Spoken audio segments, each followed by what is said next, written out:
Where is staying in Canada? Are you coming or do you know someone that's coming to Canada?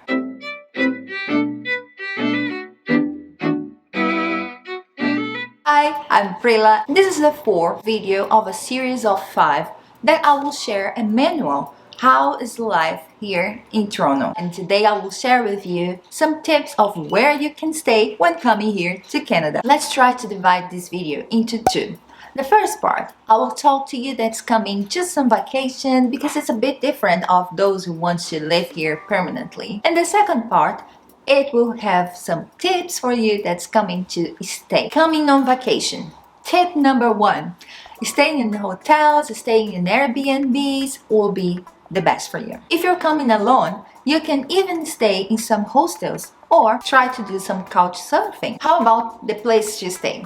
Well, in downtown, for example, here in Toronto, would be so much more expensive than staying in the neighborhoods around downtown. So my tip for you, if you are on vacation, why not stay on the neighborhoods? Because you can go to downtown and have a glimpse of how the city works, what you can find, and you have kind of an idea how people live in Canada. Just search about the place you're going to stay because Canada tends to be safe, but there are some neighborhoods that has a high level of criminality, and of course you want to avoid it. And if you're coming on vacation but you are visiting a family member, you can check it out if this family's building has got a gas suit. Nowadays the price of living is increasing. They're building small flats, so they know that from time to time people want to receive families, friends, and on the building they have a gas suit. That is a type of Airbnb but cheaper. So if you're visiting your family member, you can just ask him or her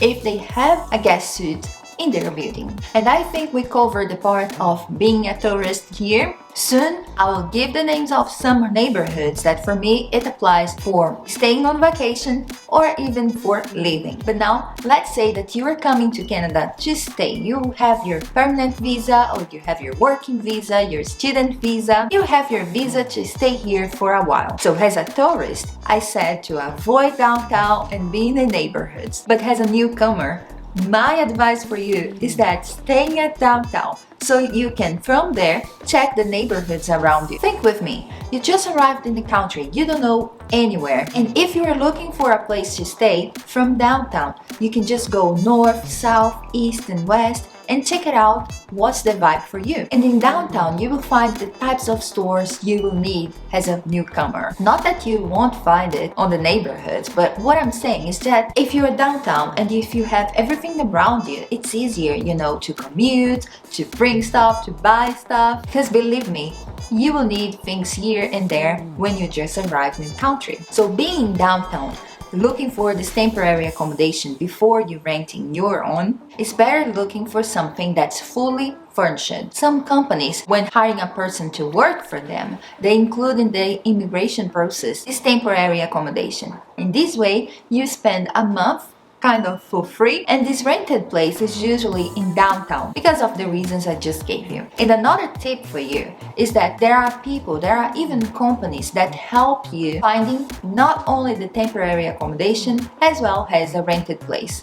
You may arrive in Canada and go straight ahead to your rented place, but this is not the case for mostly of the newcomers. For us, we arrived and we spent a month in downtown, and during this month we went to different neighborhoods to see which one we would like to live in, because as a tourist you have a certain amount of time to be here, but as a resident you will stay here for a while, so you have to kind of like the place you will stay, right? And believe me, it's totally different checking on Google Maps and be there in real life. So I believe 1 month is time enough for you to have a temporary accommodation, and in this time you may find your place to stay. So you stay in a fully furnished place because it will help you, and then you buy your first things, you buy towel, you buy cutlery, you buy plates, and the list goes on and on and on and on. But paid by yourself or paid by a company, staying in a temporary accommodation, it will help you, especially if it is downtown, in my opinion. So now I will give you 5 neighborhoods that I think they're so cute and it's pretty worth it. Not only visiting, but staying if you are staying in an Airbnb or hotel. And in my opinion, they are nice neighborhoods to live. Not in order, but the Junction, Mimico, Liberty Village, Little Italy, and of course downtown Toronto. The city of Toronto is divided in different neighborhoods, and maybe you will find in love for one that's like so cute, so nice, and so you. When you arrive here, you will see that the city has the east vibe and the west vibe. For us, the west vibe got our attention. So let me know if you prefer the east or west Toronto, if you have ever been here, and also share this video with your friends. Thank you so much for watching and staying with me. I hope I helped you somehow, and see you soon on the next video. Bye!